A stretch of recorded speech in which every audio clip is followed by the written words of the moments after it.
Sur ce marché de seconde main, nous avons désormais une nouvelle licorne française. On en parlait à l'instant. C'est le pionnier de la vente en ligne de seconde main Vestiaire Collective qui est devenu cette licorne à l'occasion d'une levée de fonds de 178 millions d'euros à laquelle ont participé des groupes comme Kering ou encore Tiger Global Management et les actionnaires historiques. Alors, ce qui m'intéressait de mettre en introduction de ce talk, c'est cette phrase de Vestiaire Collective qui dit que la part des pièces de seconde main dans la garde-robe des particuliers serait de 21% en 2021, avec une croissance promise encore exceptionnelle pour les années à venir. On va parler de ce marché de seconde main avec Florian Auban, directeur des opérations chez Celency, qui est un site connu pour ceux qui achètent et vendent des belles pièces de mobilier et de décoration de seconde main. Et puis on a également en plateau Alexandre Talandier, cofondateur et président de la Bourse aux livres, qui est une plateforme de dépôt-vente qui offre une seconde vie aux livres, on l'aura bien compris. Et puis en visio, avec nous, nous avons Natacha Blanchard, qui est directrice de la communication chez Vinted. Alors Vinted, la célèbre place de marché où se revendent des articles et accessoires de mode d'occasion. Il faut savoir que Vinted a été créé en Lituanie en 2008, arrivé en France en 2013, mais c'est plus récemment que Vinted a connu son succès. Et en 2019, elle est devenue, elle, la première licorne de Lituanie. Alors, je voudrais qu'on commence peut-être par donner quelques chiffres sur vos activités pour qu'on comprenne bien aujourd'hui ce que vous représentez. Qui veut commencer ? Tu veux aller ? Ouais. Ok, Alexandre. Alors nous, la Bourse aux livres, ouais. cette plateforme de dépôt-vente qui est dédiée aux livres d'occasion. On a lancé le projet en janvier 2020. C'est là où l'application a vu le jour et où on a commencé à collecter et revendre nos premiers livres pour nos vendeurs, nos utilisateurs. Et entre ce lancement et aujourd'hui, on a revalorisé plus de 200 000 livres et on en a collecté 390 000 à peu près. D'accord. Vous communiquez aussi sur le nombre de transactions ? Alors sur le nombre de transactions, il faut savoir que la plupart des livres que nous vendons pour nos utilisateurs sont vendus à l'unité, parce qu'on vend sur tous les canaux qui sont disponibles pour maximiser les possibilités de revente. Donc à la fois sur notre boutique qui est dédiée aux livres d'occasion, mais aussi sur plein d'autres canaux, notamment Fnac, Rakuten, Amazon, tous les endroits en fait où les Français ont leurs habitudes de consommation pour permettre à un maximum de personnes d'accéder à ce marché de l'occasion. Et d'ailleurs, c'est la mission que nous, on s'est donnée, c'est vraiment de normaliser la consommation d'occasion auprès des Français sur le livre, pas remplacer le neuf parce qu'on en a besoin, mais au moins faire en sorte que ça devienne normal. Votre histoire est partie de 3 fondateurs, dont vous faites partie. Aujourd'hui, on trouve combien de personnes dans l'arrière-boutique ? Alors aujourd'hui, dans l'arrière-boutique, nous sommes 9 personnes avec lesquelles on arrive à réceptionner et mettre en vente plusieurs milliers de livres chaque jour. Mais il faut savoir qu'on travaille aussi avec une société logistique dont c'est le métier, sur laquelle on s'appuie, un partenaire qui nous permet de stocker aujourd'hui plus de 120 000 livres qui sont dans nos entrepôts et qui sont disponibles à l'achat. Alors on reparlera de cette question de logistique. Florian ? Quelques chiffres majeurs qui permettent de comprendre un peu qui vous êtes aujourd'hui, Celency ? Oui, alors nous, on a été lancé il y a 6 ans aujourd'hui, et là les derniers chiffres, on multiplie par 2 tous nos indicateurs sur les dernières années. Ça peut être de notre sourcing, donc la supply, donc tous les produits qui arrivent sur le site. Aujourd'hui, on a un catalogue d'à peu près 230 000 produits, donc on a des dizaines de milliers de sourceurs, de listeurs, donc des vendeurs professionnels et particuliers. Et en volume d'affaires, on fait là sur des journées classiques une transaction toutes les 2 minutes, on va dire, toutes les 1 à 2 minutes. Celency, c'est français ? C'est français, ouais, 100% français. Mais vous avez une activité européenne ? Exactement. Donc ça reste majoritairement en France. Aujourd'hui, nos transactions, 80-90% en France, mais on a déjà un développement sur le Benelux, un petit peu en Allemagne, au UK, et notamment côté supply aussi, on a de plus en plus de vendeurs dans donc Pays-Bas, Belgique et Allemagne aussi. Et donc même question, les équipes, quel est l'effectif derrière Celency ? Une 50aine de personnes aujourd'hui, donc ça reste aussi encore à taille humaine par rapport au volume qu'on fait, et ça on en est très content. Ouais. On est basé dans le 9e arrondissement à Paris, donc des équipes à la fois techniques, opérations, il y a un gros pôle opération pour gérer le service client et une partie de nos livraisons, équipe commerciale, équipe communication et une équipe plus finance et une équipe aussi retail maintenant où on a des corners, que ce soit au BHV dans le Marais, au Monoprix à Montparnasse et dans un mois aux Galeries Lafayette aussi, donc là aussi une petite équipe qui gère ça. Donc on passe de 9 à une 50aine de personnes. On va voir avec Natacha Blanchard ce qu'il en est pour Vinted. Parlez-nous un peu de la dimension, de la taille qu'a pris Vinted. Oui, alors comme vous l'avez mentionné, Vinted, ça a été créé en Lituanie il y a à peu près une douzaine d'années maintenant. Actuellement, on est présent sur 13 marchés, dont 12 en Europe. Et voilà, sur l'ensemble des marchés européens, on compte un total actuellement d'un peu plus de 37 millions d'utilisateurs. Il faut savoir que sur ces 37 millions, il y en a un peu plus de 16 millions qui sont français, qui viennent de France. Donc c'est vraiment un marché important, c'est même le premier marché actuellement. On estime aussi, par exemple, sur la plateforme française, que les gens vont à peu près acheter en moyenne, on va dire, 17 articles de seconde main sur Vinted par an. Donc voilà, c'est à peu près les chiffres. Et au niveau entreprise, on compte actuellement plus de 600 collaborateurs à travers nos différents bureaux. Ouais, donc là, on est à une dimension quand même assez impressionnante. Juste pour rebondir sur ce que vous disiez sur la France, pourquoi le marché français est devenu le premier marché de Vinted? Oui, je pense que ça a été aussi une surprise, même en interne, quand il y a eu quelques changements qui ont été faits dans l'entreprise. Voilà, vous voyez Thomas, qui est notre CEO, qui a rejoint l'entreprise en 2016, à une époque où financièrement il y avait un peu des difficultés et où il y a eu un changement dans le modèle qui est appliqué et qui s'est avéré très attractif aussi pour les utilisateurs. Donc on a vu vraiment une augmentation, une croissance avec une proposition pour les utilisateurs qui était vraiment très intéressante, en l'occurrence par exemple par le retrait, l'absence de frais pour les vendeurs. Oui, Et mais oui, ça, la c'est France, valable, effectivement, oui, ça c'est valable pour tous les pays. Pourquoi la France a été plus réceptive? Parce que la France, je pense, avait vraiment déjà une conscience aussi autour, peut-être tout simplement l'intérêt aussi pour la mode, qui fait partie de la culture, mais aussi tout simplement par cette conscience, cette prise de conscience autour de la seconde main, tant d'un point de vue économique, financier, que d'un point de vue aspect écologique. Il y avait peut-être un secteur aussi à bousculer hein, avec la seconde main. Mm. Parce que là, en fait, on arrive dans une situation avec la crise sanitaire où il y a une sorte de prise de conscience de la surconsommation. Alors, il y a aussi le fait qu'on est coincé chez nous et qu'on achète plus facilement en ligne. Il y a peut-être une baisse de pouvoir d'achat. Comment vous expliquez ce succès phénoménal, fulgurant de la seconde main? Euh, Alors, il y a beaucoup de raisons. Florian, Des ouais. raisons, on va dire, je pense, plus anciennes qui ont été accélérées avec la crise notamment, et des nouvelles mouvances. Si je commence par les raisons, je pense les plus anciennes. En fait, avant la seconde main, déjà, on parlait plutôt d'occasion. C'était un peu moins sympa, un peu moins tendance qu'aujourd'hui.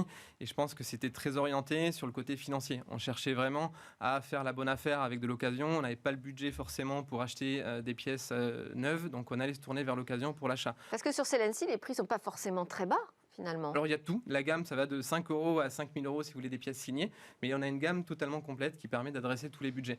Mais en tout cas ça, je veux dire, c'était les raisons un peu d'avant, et même côté vendeur, on cherchait aussi à aller sur la seconde main, sur l'occasion même plutôt, pour avoir un peu d'argent, pour acheter une pièce éventuellement pour remplacer après avec un peu plus de budget. Ça c'était avant, mais ça restait compliqué d'accéder à la seconde main, donc à l'occasion, parce qu'il n'y avait pas de facilitateurs comme le sont aujourd'hui Vinted, Celency ou la Bourse aux livres, et c'était compliqué. Aujourd'hui à un clic on peut ajouter un produit sur Internet et le vendre 2 ou 3 jours après.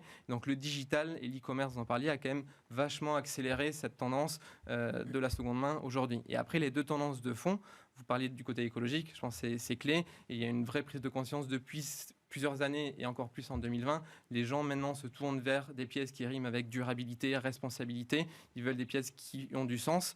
Et donc ça, c'est vraiment faciliter les choses. Et la dernière, c'est peut-être aussi le fait qu'avec la seconde main et le digital, on a accès à des offres pléthoriques, quasi illimitées. On ne se restreint pas à la collection de l'année en cours. Et donc ça permet aussi à notre personnalité, à notre singularité de s'exprimer avec des pièces qui nous ressemblent beaucoup plus, vu que le catalogue est beaucoup plus large. Et qui ont une histoire. Sur les livres, c'est un petit peu différent, non? J'imagine les motivations de ce marché de seconde main. Sur les livres, c'est très particulier parce que c'est un marché, avant même sa digitalisation, qui était très démocratisé pour l'occasion. Ouais. On a tous en tête le bouquiniste, la brocante, la bourse aux livres même dans son école ou son Ouais. université. C'est quelque chose qui a toujours été très répandu.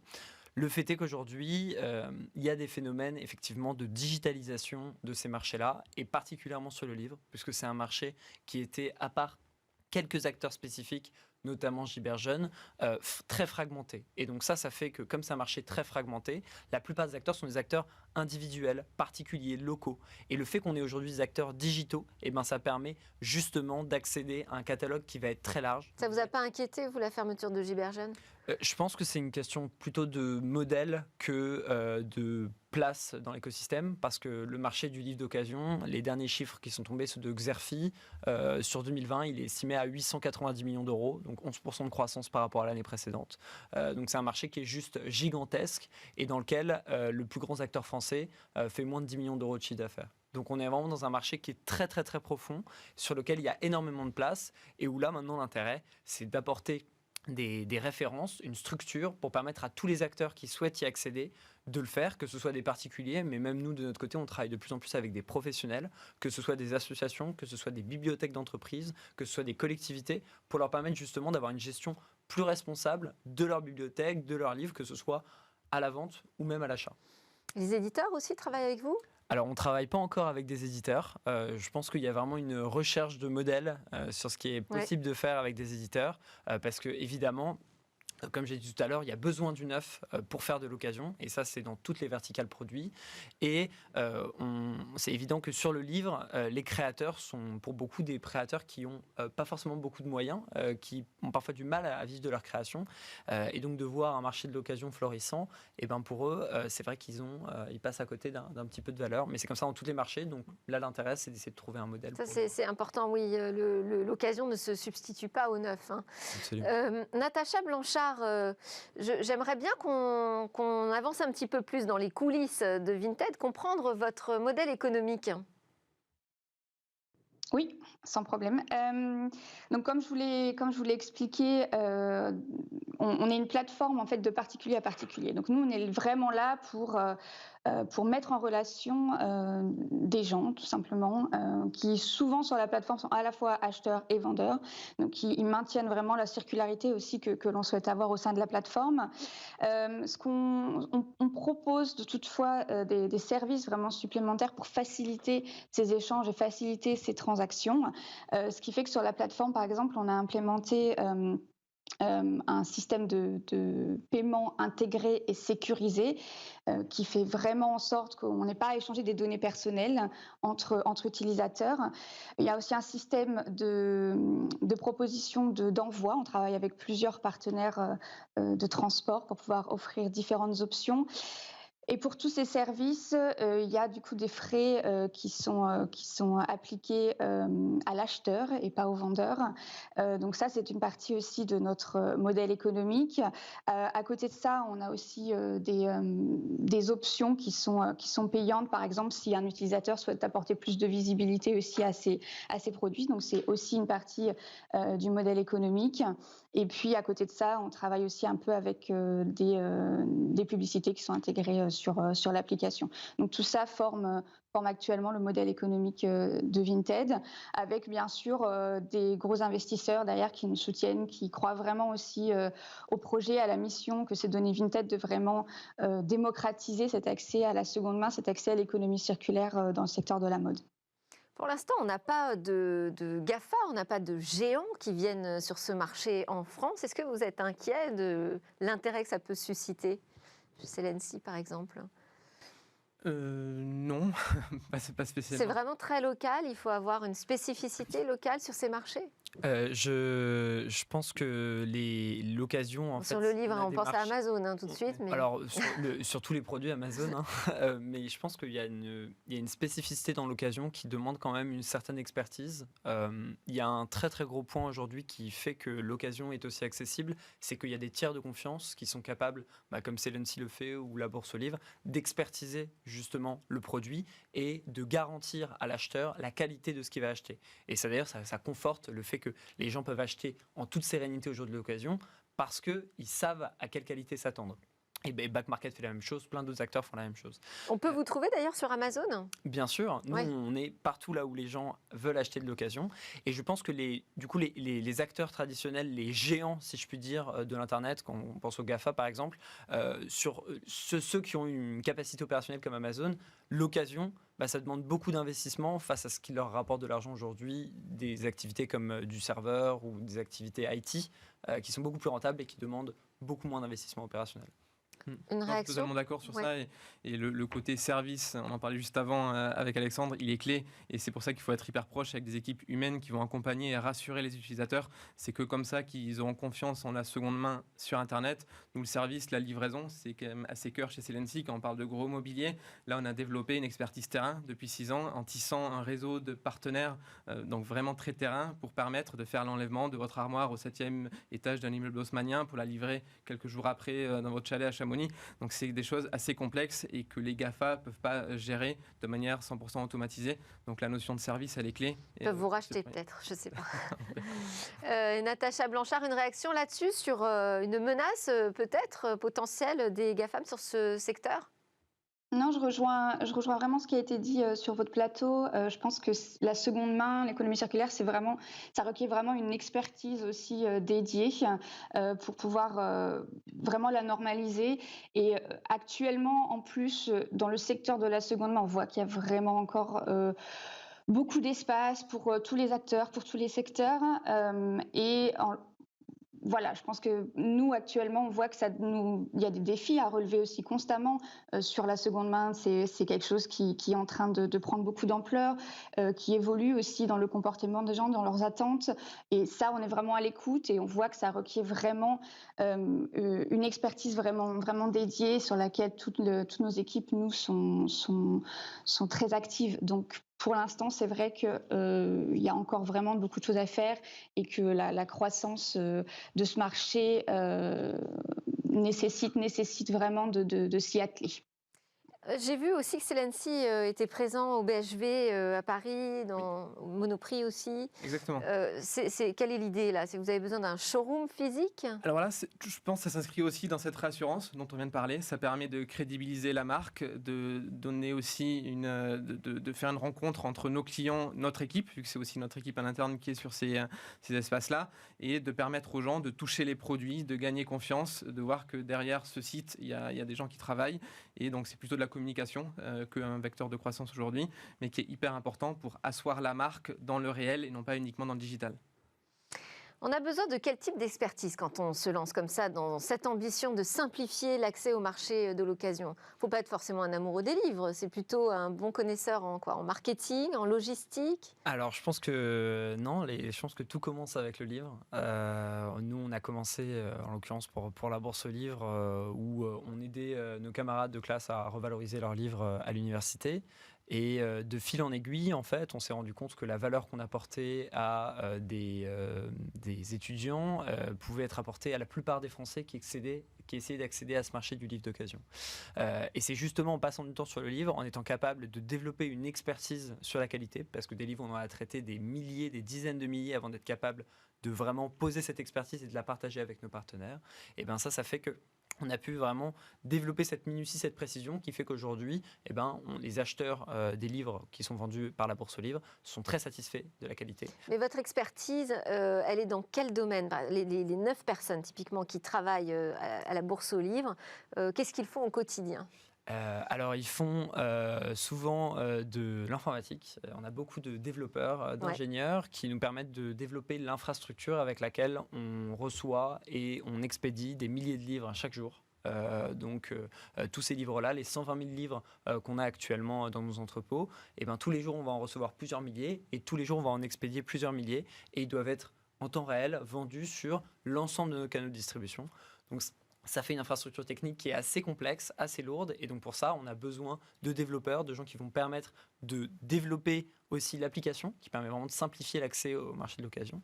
Et puis aussi développer aussi de l'intelligence de marché. Donc on fait aussi ce qu'on appelle du machine learning pour permettre à nos utilisateurs d'avoir des estimations de la meilleure qualité possible et nous être capables de leur finalement de créer cette confiance dont on parlait tout à l'heure. C'est quoi, c'est des outils de satisfaction client, de mesure de satisfaction client? Non, là on est vraiment en fait dans la prédiction du prix, puisque la bourse aux livres, nous sommes dépôt-vente. Donc en fait les utilisateurs nous confient leurs livres, on les vend pour eux. Et entre le moment où ils nous les confient et le moment où on les vend, eh ben, il peut y avoir une variation de marché, puisque les prix d'occasion ne sont pas du tout fixes, ils dépendent de l'offre et de la demande. Et donc nous on développe des systèmes avec toutes les informations qu'on agrège pour être capable de prédire avec le plus de précision possible la valeur future des livres et donc donner des estimations de la meilleure qualité possible pour garder cette confiance avec l'utilisateur. Très rapidement, je vais demander à Natacha Blanchard si elle a une innovation à nous annoncer sur Vinted. Est-ce qu'il va y avoir des choses qui vont arriver là, dans les mois qui viennent?